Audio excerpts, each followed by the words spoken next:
दैवत राजे शिवछत्रपती घटनेचे शिल्पकार महामानव डॉक्टर बाबासाहेब आंबेडकर आम्हा पत्रकारांचे आद्य दैवत बाळशास्त्री जांभेकर यांच्या चरणाशी वंदन करून प्रथमतः कार्यक्रम सुरू होण्यापूर्वी आज 80वा स्वातंत्र्य दिन आणि या 80व्या स्वातंत्र्य दिनानिमित्त मी उपस्थितांना या ठिकाणी हार्दिक शुभेच्छा देतो।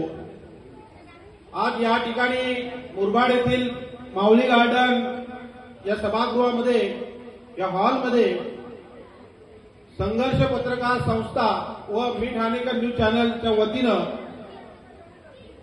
भारतीय सीमेवर लढणाऱ्या सैनिकांच्या आईवडिलांचा सत्कार सोहळा आणि मुरबाड तालुक्यातील गुणवंत लोकांचा सन्मान सोहळा या ठिकाणी आम्ही आयोजित केलेला आहे।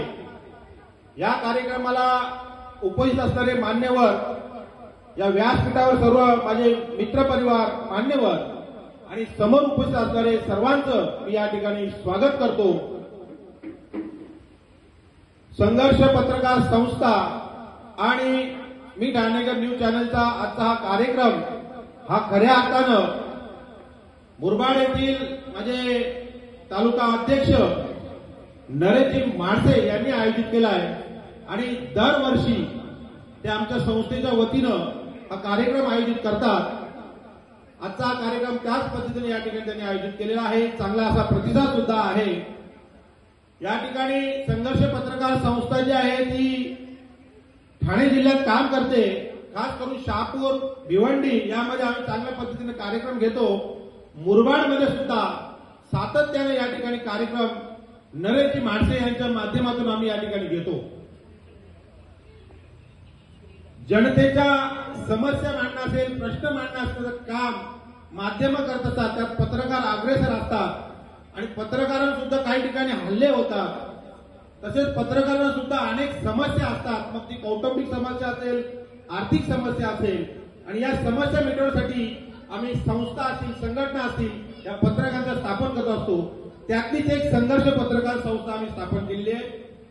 ठाणे जिल्ह्यातले जे पत्रकार आहेत ते पत्रकार यातील या संस्थेमध्ये कार्यरत असतात। आम्ही आमच्यासाठी सुद्धा काम करत असताना समाजासाठी सुद्धा कसं काम करता येईल याचा उपक्रम आम्ही घेत असतो। त्यातलाच हा भाग आहे की आज हा कार्यक्रम या ठिकाणी समाजोपयोगी कार्यक्रम आम्ही घेतलेला आहे। गुणवंतांचा सत्कार आणि भारतीय सीमेवर कार्यरत असणाऱ्या सैनिकांच्या आईवडिलांचा सन्मान या ठिकाणी आम्ही करत आहोत।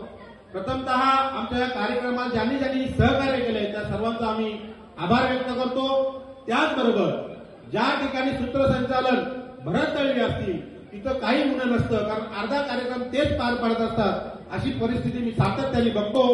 या ठिकाणी सुंदर सुमधुर आवाजामध्ये या ठिकाणी त्या गायकांनी एक गाणं गायलं, मी खरंच सुमधुर गाणं ऐकून मी प्रभावित झालो आणि त्यांचं पण स्वागत आणि त्यांचा आभार या ठिकाणी व्यक्त करतो।